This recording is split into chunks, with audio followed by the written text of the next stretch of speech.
momento a gente possa se desligar do mundo lá fora, porque a Ti pertence o amanhã. Que a gente possa conectar os nossos corações à Tua palavra que vai ser ministrada neste dia. Não importa mais nada, Senhor, somente ouvir aquilo que Tu queres que a gente ouça, em nome de Jesus.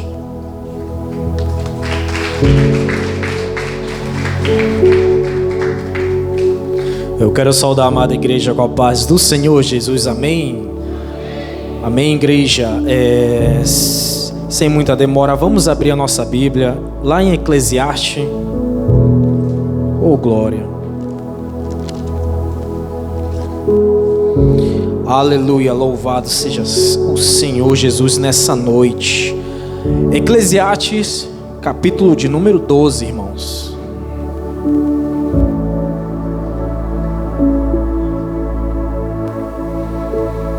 Eclesiastes, capítulo número 12, do versículo em diante. Os irmãos que acharam, digam amém.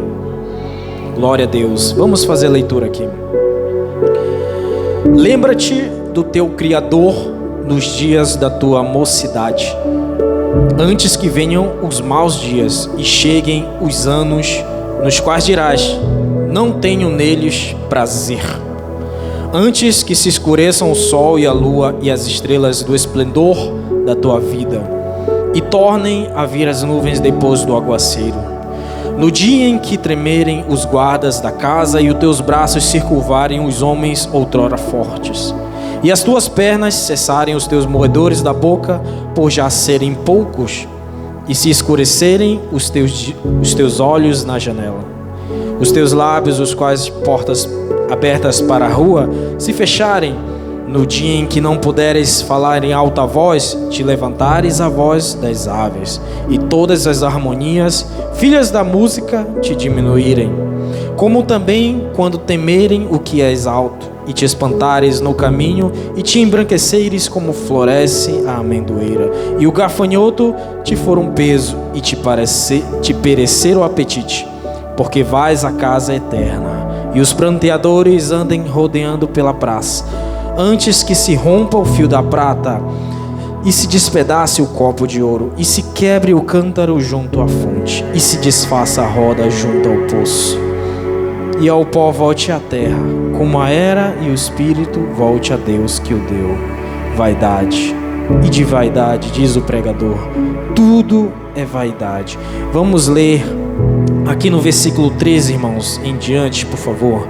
De tudo que se tem ouvido, a suma é: teme a Deus e guarda os seus mandamentos, porque isto é dever de todo homem, porque Deus há de trazer juízo todas as obras, até aquelas que estão escondidas, quer sejam boas e quer sejam más. Podeis assentar, meus irmãos. Oh, glória a Deus. Eu fico muito agradecido pelo convite, né, ao Madé.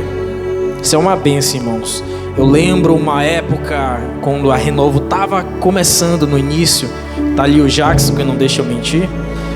Era muito jovens, eu acho que era mais ou menos uns 60 jovens, né, Jackson? Mais ou menos uns 60 jovens ou até mais. E a igreja era composta por mais jovens do que adultos. A igreja, a Renovo, ela começou assim com a juventude. A juventude era a força, né? A juventude ali era o vigor da Renovo, era aquilo que quem passava via, né? Se destacava, era algo incrível. E era mutirão, era vigília. A gente saía de madrugada pedalando de bicicleta para ir para as vigílias, para ir louvar ao Senhor. E era algo incrível, algo extraordinário, né? E quando a gente compara hoje em dia, né, irmãos, vamos falar com sinceridade, irmão, não é mais a mesma coisa. Não é. Parece que perdeu o vigor, perdeu aquela energia, aquela coisa, aquela chama, aquela paixão pela obra do Senhor. São tempos difíceis, né, irmão? E quando eu estava meditando nesta palavra, exatamente no capítulo 12 de Eclesiastes, nós vemos que o escritor, ele quer levar ao leitor a entender algumas coisas muito importantes. Eu acredito que Salomão, né, quando foi escrever esse livro, ele provou de tudo. Ele pegou a sua juventude, a sua mocidade e saiu por aí estudando, esquadrinhando, procurando entender como que funcionam as coisas. E o mais engraçado, irmão, é que o escritor do livro de Eclesiastes, ele está tentando provar se é possível ter uma vida sem Deus. Irmãos, se você for catalogar aqui o livro de Eclesiastes, irmão, do capítulo 12, do versículo 1 até o 7, vai falar sobre um relacionamento com Deus na juventude. Aí você pega do versículo 8 até o 12, vai falar sobre o excesso, cuidado com o excesso. E já do versículo 13 até o versículo 14, vai falar sobre temer a Deus. E quando a gente vai tentar consumir esse conteúdo deste livro, você vai entender que Salomão, ele tentou de várias formas provar experiências, construir coisas, edificar, conquistar patrimônios, comprar servos e servas, escravos, ou seja, ele experimentou de tudo o que ele podia. Ele gozou desta vida. Muitos sabem que ele tinha mais de 700 concubinas, ou seja, ele gozou ao máximo dessa vida para tentar encontrar um sentido, um propósito. Qual o sentido de eu vir a este mundo, de eu nascer nesse mundo? O que eu tenho que fazer aqui? Porque até onde ele percebeu, o homem, ele, desde quando da sua meninice, ele já crescia com essas ambições. Que ambições seriam essas? Possessões terrenas, conhecimento, sabedoria humana, o esforço e realizações, a vida humana em si, a inveja, o egoísmo, poder, a cobiça e as riquezas e as acumulações humanas. Ou seja, a sociedade, ela nascia, enriquecia, conquistava coisas e depois morria. Não era isso? E sempre foi assim. Ele fala assim que desde quando, há muito tempo, a humanidade é assim. As pessoas enriquecem, as pessoas conquistam as coisas, as pessoas correm atrás do seu trabalho, do seu ganho do dia. Mas chega um período que os homens vão perdendo a força, vão perdendo o vigor, vão ficando fracos, vão envelhecendo e acabam morrendo. Que sentido é isso? Que sentido há? Porque tanto o justo como o injusto, eles vão para o mesmo lugar, para debaixo da terra. Eles voltam ao pó da terra. Que sentido há se eu faço bem ou se eu faço mal? Se eu trabalho dia e noite, ganho, conquisto as coisas, mas uma hora eu vou perder tudo, eu vou morrer. Que vida penosa, não é verdade? Só que tem algo muito importante que devemos lembrar. Salomão ainda não conhecia Jesus Cristo. Pode-se dizer que ele ouvia falar, mas ele não sabia da promessa que vinha ao mundo. Porque enquanto ele estudava, ele passou a vida inteira dele se dedicando a esse estudo, em tentar provar que é possível uma vida sem Deus. Ele não sabia que Jesus Cristo iria chegar um dia neste mundo e mudar tudo. Aleluia, glória a Deus.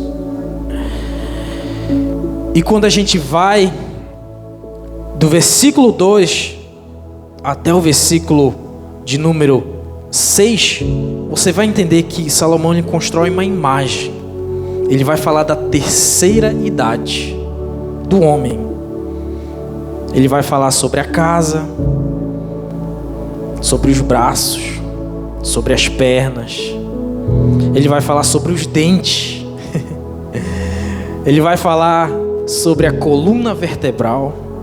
Ele vai falar também sobre o cérebro. Só que ele fala de uma maneira aqui toda simbólica, como eu estou tentando explicar aqui para vocês. Você vai ver que quando ele fala aqui, aleluia, que antes que se escureçam o sol e a lua e as estrelas, o esplendor da tua vida, ele está falando aqui, irmãos, dos seus olhos. Vai chegar um tempo que a sua visão vai embaçar, vai ficar fraca. Quando a gente chega na terceira idade, a gente começa a ter uma visão mais fraca.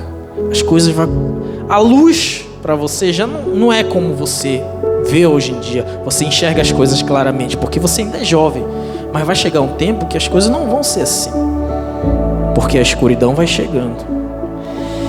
E do versículo 13 ele diz assim: no dia que tremerem os guardas da casa. Ele está falando dos seus braços. Você já viu um velhinho quando ele vai pegar uma xícara de café, como ele treme? Ele fica tremendo assim, né? Ele vai tudo. E se curvarem os homens outrora fortes as tuas pernas. Ou seja, você já não vai conseguir correr com tanta energia que você consegue, ou subir numa árvore. Quando eu era criança, irmãos, 10, 11 anos de idade, eu subia numa árvore, ameixeira. Eu conseguia subir até o topo. A ameixeira é um pouco menor que a mangueira. Eu subia até o topo. Meu Deus do céu, eu subia numa velocidade, chegava no topo aquele galho mais fino e conseguia ficar em pé. E o vento batia e ficava balançando assim e não caía, porque eu tinha força, estabilidade. E eu pulava de 3 metros no chão e não me machucava. Agora hoje em dia eu vou fazer isso, eu não consigo mais. Eu tenho medo, eu me sinto inseguro, eu tremo. Porque vai chegando, né, um momento que a gente vai envelhecendo, a gente vai ficando fraco, irmão. Isso é inevitável. Você hoje tem energia, você hoje tem vigor, você hoje tem força. Mas daqui uns 20 anos, irmãos, você não vai mais ser o mesmo. Daqui com 30, 40 anos, não vai mais ser a mesma coisa. E cessarem os teus moedores da boca. Já pensou, irmão, você tentar comer uma carne assada, uma picanha ali com aquela carne gostosa, aquela banha ali. Você vai tentar morder, você vai tentar consumir, se alimentar. Você não vai conseguir, porque ou você não vai ter seus dentes, ou você vai ter os dentes muito fracos. Não vai conseguir mastigar. Você vai tentar se alimentar daqui, não vai conseguir. Você vai passar a se alimentar de coisas líquidas, mais coisas líquidas do que coisas sólidas. Não adianta, irmão. Vai chegar esse momento que aquilo que você gostava tanto de se alimentar, de comer quando era mais novo, você não vai mais conseguir.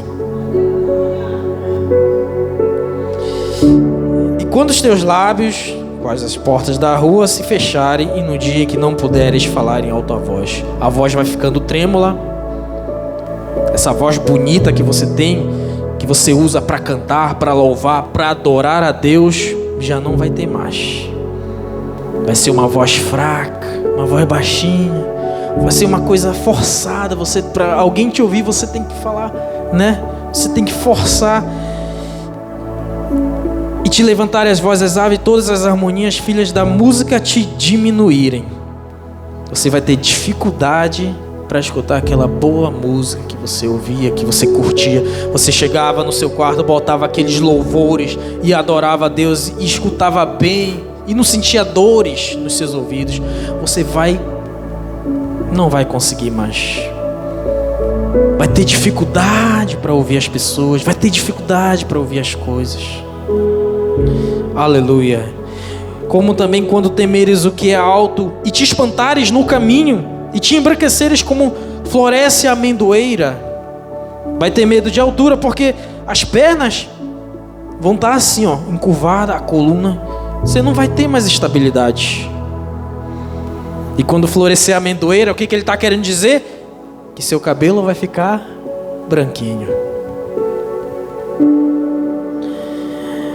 E o gafanhoto te for um peso e te perecer o apetite. O que é o gafanhoto? Joelho. Já pensou, irmão? Olha, essa coisa boa, né? De você ter um joelho bom, de você praticar esporte, de você correr, de você fazer coisas tão legais, né? Você conseguir pular alto, você conseguir adorar a Deus pulando, você consegue fazer tantas coisas com um joelho bom. Mas quando chega na terceira idade, irmão, não vai ser mais a mesma coisa. Está aí meu avô.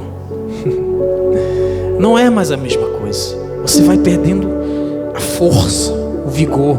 Os joelhos eles vão ficando curvados.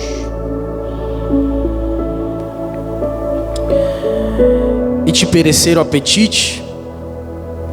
Falta de apetite. Porque vais à casa eterna, a morte. E os pranteadores andam rodeando pela praça, antes que se rompa o fio de prata. Já pensou, irmão? Você tem uma coluna vertebral fraca, ao ponto de você tem que ter maior cuidado para você se levantar, para você se deitar, para você fazer qualquer coisa. Isso é o fio de prata que Salomão está falando. Se isso se romper, você morre. Você pode morrer a qualquer momento, quando você chega na terceira idade. E se quebre, e se despedace o copo de ouro, a cabeça. E se quebre o cântaro junto à fonte, e se desfaça a roda junto ao poço. Aqui ele está falando do sistema de artérias que interligam o corpo ao coração. E o que é o coração para você, irmão? O coração é o motor que gera a vida. O motor que bombeia sangue para o seu corpo inteiro. E já pensou se isso se romper? O que vai acontecer? Uma parada cardíaca. Você morre. Porque o seu coração, interligado por artérias, as artérias elas vão para todo o corpo. E se essas artérias também se romper, você corre risco de morrer. Então, irmãos, quando Salomão descreve todas essas coisas, toda essa mortandade da velhice, da terceira idade, antes dele descrever isso, ele fala assim: lembra-te do teu Criador nos dias da tua mocidade. Lembrar, irmãos, lembrar não é só eu lembrar, trazer a memória. É como você lembra de como aconteceu lá com Ana? A Ana clamando por um filho. O que foi que aconteceu? A Bíblia diz que Deus lembrou de Ana e entrou com provisão. Ou seja, lembrar não é só o fato de eu trazer a memória. Lembrar é eu reconhecer algo e fazer por aquilo. E por que na minha mocidade, irmão? É porque na sua mocidade você tem vigor, você tem vida, você tem produção, você tem como fazer. Quando você chega na velhice, como é que você vai servir ao Senhor? Você não vai ter mais aquele vigor, não vai ser como antes.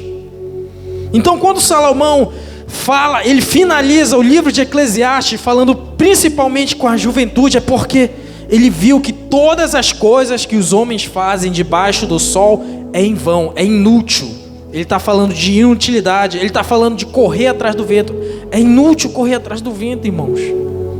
Ele não está falando para você, claro, negar o seu compromisso social. Não é isso. Abster-se, ser uma pessoa ociosa. Não. Ele está falando de que, sim, é possível eu viver neste mundo, sim. Mas o meu dever é temer ao Senhor.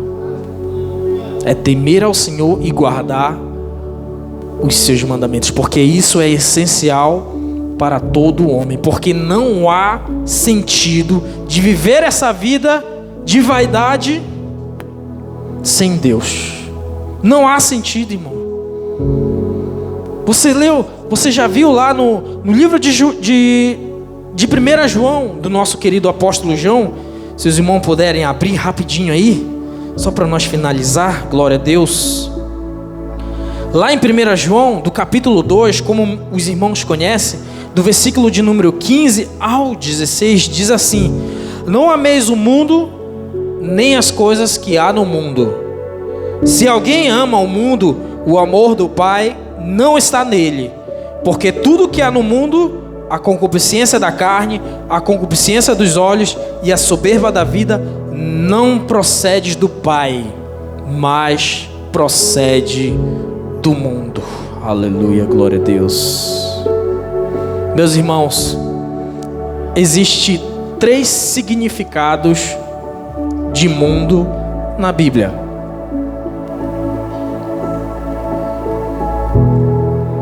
A Bíblia vai dizer 3 significados de mundo na Bíblia. Qual é o primeiro significado? Lá em João 3,16 diz assim: porque Deus amou o mundo de tal maneira que deu seu Filho unigênito, para que todo aquele que nele crer não pereça, mas tenha vida eterna. Que mundo é esse, irmãos? Isso é bem óbvio. Esse mundo que João fala, que Jesus fala no livro de João, esse mundo ele está falando de pessoas, de humanidade. O segundo mundo que a Bíblia vai nos dizer, se a gente for abrir a Bíblia no mesmo livro, aqui, glória a Deus, aqui em João 17, do versículo 15, vai dizer assim: não peço que os tire do mundo, e sim que os guardes do mal. Aqui na oração sacerdotal que Jesus faz pelos discípulos, ele está dizendo de um mundo do planeta Terra, do global. Ele faz uma oração que não os tire daqui, mas que os guarde do mal. Glória a Deus, aleluia. E o terceiro mundo, irmãos? O terceiro mundo, irmãos, é esse que a gente acabou de ler, lá em 1 João, capítulo de número 2, do versículo de número 15. Não ameis o mundo. E que mundo é esse? Algum irmão sabe responder? Que mundo é esse que o nosso querido apóstolo João fala? Não ameis o mundo, nem as coisas que há no mundo. Que mundo é esse, irmão? É muito fácil, irmão. Esse mundo, ele é o mundo subjetivo. Ele é um mundo que ele não tem uma aparência visível, mas que a gente consegue ver. E esse mundo subjetivo, ele sai de dentro da gente. Aleluia. Ele é um mundo que sai de dentro da gente. E que mundo é esse, irmãos? Esse é o mundo que o nosso querido apóstolo João nos ordenou para que não amasse. Esse mundo é o mundo das competições inúteis. Esse mundo é o mundo das emoções. Esse mundo é o mundo que nos faz matar o próximo.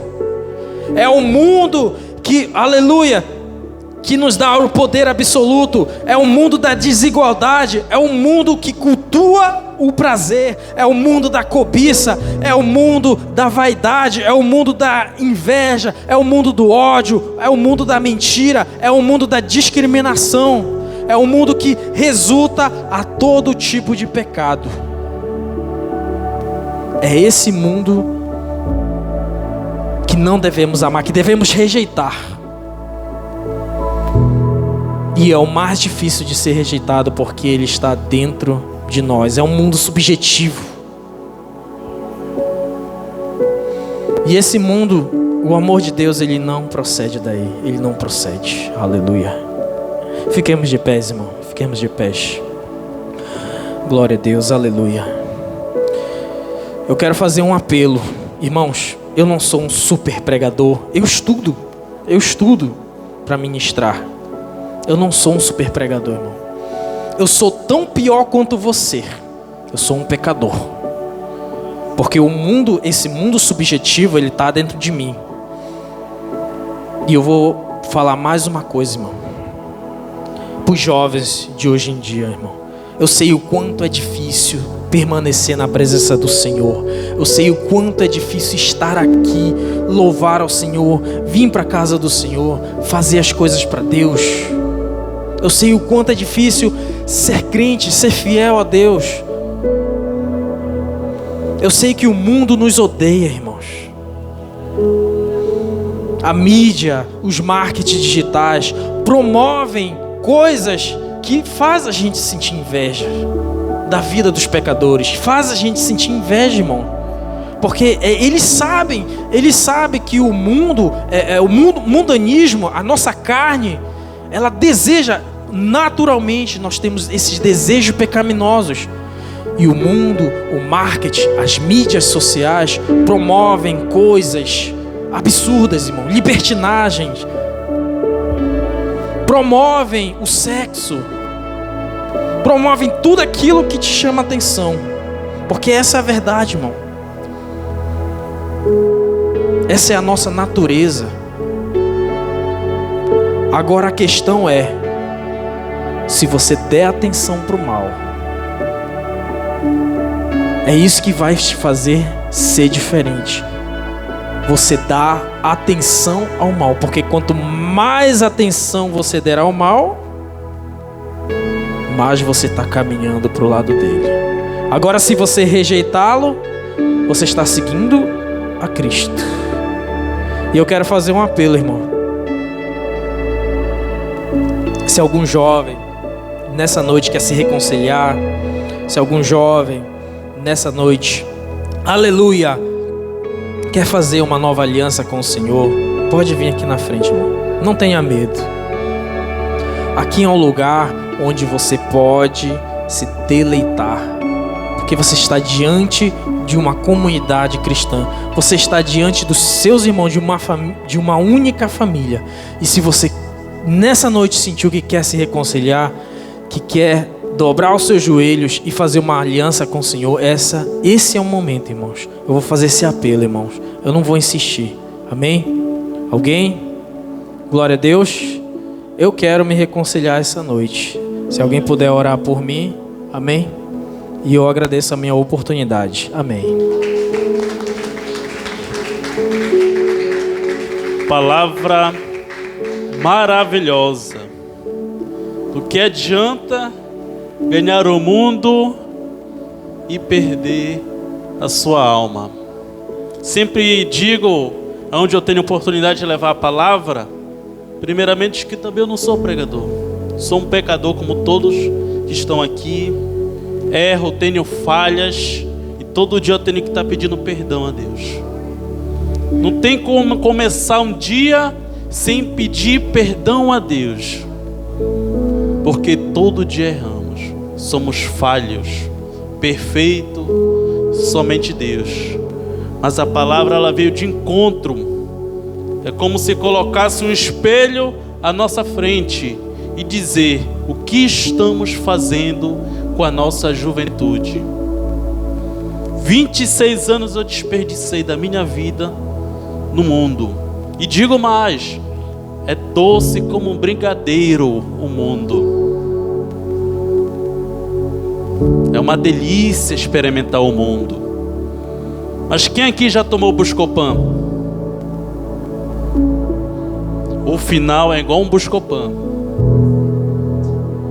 Isso é sério, irmãos. Isso é muito sério. Estamos perdendo a nossa geração da juventude para as coisas malícias desse mundo. Hoje um celular vale mais do que tu está na igreja. Hoje a Bíblia foi engavetada e o celular tomou conta do nosso dia a dia. Pergunte a si mesmo, quando foi a última vez que você leu a palavra do Senhor? E quantas vezes você tem lido ela? E pergunte a si novamente, Quantas vezes você tem visto o Facebook, o Instagram, o WhatsApp, os grupos? Qual tem sido a nossa prioridade? Volto a dizer, estar à frente de uma liderança de juventude não é fácil, e nem vai ser. Mas o que nos move é saber que vamos ser recompensados pelo nosso Senhor Deus. Mas se a gente está aqui à frente, mocidade, juventude, é para que você se desvie desse falso mundo doce, para que vocês não venham experimentar o Buscopan. Eu quero que vocês cresçam. Eu quero que a alma dela cresça. A alma dela não é para mim. Vocês não vê foto minha nem flyer nenhum. A alma dela é para Deus. É gerando uma juventude para reinar. Uma juventude que consegue mudar aquele pensamento em vez de ir junto com ele. Preparar uma juventude madura espiritual, que consiga se desviar dos males desse mundo. Não é fácil, como o irmão disse, não é fácil. Não é fácil renegar as coisas do mundo. E sabe o que é mais? Satanás sabe onde é seu ponto fraco. E ele vai agir 24 horas. Entenda uma coisa, Satanás está perdido. Ele não tem nada para ele, não tem salvação para ele. Mas ele fala assim: eu vou, mas eu vou levar uns. E infelizmente a gente tem brincado de ser crente. Deus tem dado a oportunidade a cada um de nós todos os dias ao acordar, de mudar a nossa história, de fazer diferente. É como se Deus estivesse lá em cima, olha, acorda, mas faça tudo diferente. Que a gente possa ter um sentimento dentro do nosso coração, que a Almadé somos nós. Vamos evangelizar, vamos voltar a ser aquela Almadé, de levar a palavra, de fazer campanhas de oração, jejum, louvorzão, porque está aí as leis mundanas. Daqui a pouco você não vai mais poder falar de Deus e nem andar com a sua Bíblia. O mundo está nos massacrando e a gente ainda assiste em dormir. 2 horas de culto parece que é um mês. Temos tempo para tudo, menos para Deus. O que queremos da nossa vida? Digo novamente, das minhas amizades que eu poderia ter no mundo e seguido elas, 99% morreram. 1% está aqui falando com vocês. Não se deixe moldar por este mundo. Sinto em você também a responsabilidade de mudar essa geração, de recuperar essa juventude e de se levar ao ID. Pastor Ivanildo vai orar para o nosso irmão que quer se reconciliar. Pode vir aqui à frente, irmão. Peço que o pastor Saulo possa estar orando em cima dele também. Algum jovem quer se reconciliar, sentiu que saiu da presença do Senhor, mas agora quer assumir o compromisso. Isso não vale só para jovens, isso vale para todos nós. Sinto que preciso dar mais de mim. Venha até aqui à frente. Isso não é vergonhoso, isso é vergonha para Satanás. Mas Deus está alegre, está feliz no céu. É noite de restauração, de aliança. Não desista, não desista. Aleluia, cumprimento os irmãos com a paz do Senhor, amém. Eu gostaria aqui de estar convidando o nosso pastor Valdir. Eu quero passar essa oportunidade para ele. Ele está aqui conosco, passando uma temporada. Louvado seja Deus, um homem de Deus que carrega na sua vida a palavra do Senhor. Amém? Glória a Deus, pastor Valdir. Louvado seja o nome do Senhor. Uma bênção. Vai fazer esta oração em nome de Jesus. Nesta noite eu quero cumprimentar a todos com a paz do Senhor, amém? Quem está se reconciliando aqui? Aleluia. Está se reconciliando? O resto que é oração, é isso? Se reconciliando também. Então vocês vão repetir após eu, tá bom? Se estão se reconciliando porque quer conversar o pecado, né? E a Bíblia diz que só há salvação se confessar. Aleluia. Diga: Senhor, nesta noite eu te aceito como meu Salvador. Perdoa meus pecados. Escreve meu nome no livro da vida. A Bíblia diz: tua boca confessar e crendo no coração será salvo. Senhor, nesta noite, ó Pai, eu quero te apresentar teus filhos nesta noite, meu Deus, o qual estão aqui firmando uma nova aliança contigo, Senhor. Te peço nesta noite, tu curva com tua mão santa e poderosa, abençoando todos nesta noite. Jesus, aleluia, que tu possa neste momento dar um abraço de perdão a todos, e que a partir deste momento, Senhor, aleluia, sejam um vaso nas tuas mãos, usado para a tua obra, e que tudo, Senhor, nesta noite, aleluia, que o inimigo tentou fazer para tirar a paz, a alegria do seu coração, nós repreendemos nesta noite na autoridade do nome de Jesus. Escreve os seus nomes no livro da vida, e assim eu te peço em nome de Jesus, amém. Aleluia, que Deus o abençoe. Glória a Deus. Amém, irmãos? Soberano Deus e Pai que está no céu, te damos graça por tudo que o Senhor fez neste lugar.